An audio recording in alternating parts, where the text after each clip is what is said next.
to compare. You see this picture. That's a character in 3,000 years ago. At that time, when people invented this character, you see it's like two people there in a running competition. So it's very clear that's to compare.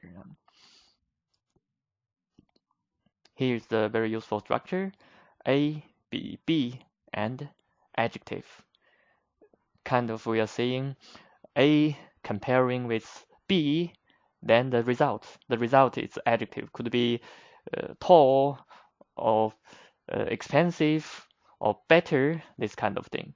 For example, I can say I, B comparing with you, B is you, I comparing with you, then the result is taller or shorter, something like this, or handsome maybe.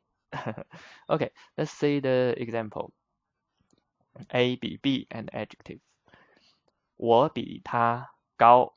So 我 is I, B is comparing with 他, him, 高 is the result, tall. So I'm taller than him.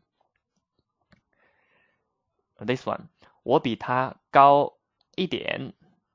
You see here we put 一点 after the 高 to show more details, to show the degree. So I comparing with him, tall. But how much tall? You know, a little bit or very much. So here is a little bit. You will put this a little bit after the tall, after the adjective in Chinese. So 我比他高, then tell people how much. 一点, a little bit.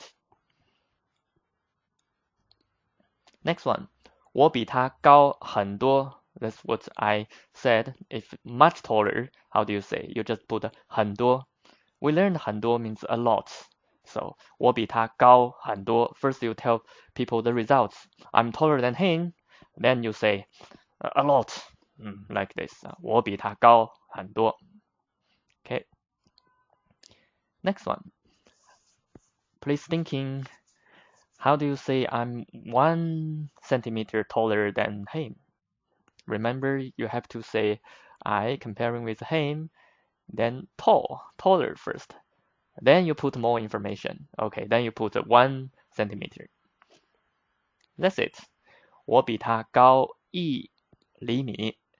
In Chinese, 厘米 is a centimeter. So 我比他高1厘米. I hope you understand it. Okay, 谢谢大家. If you like this video, please subscribe.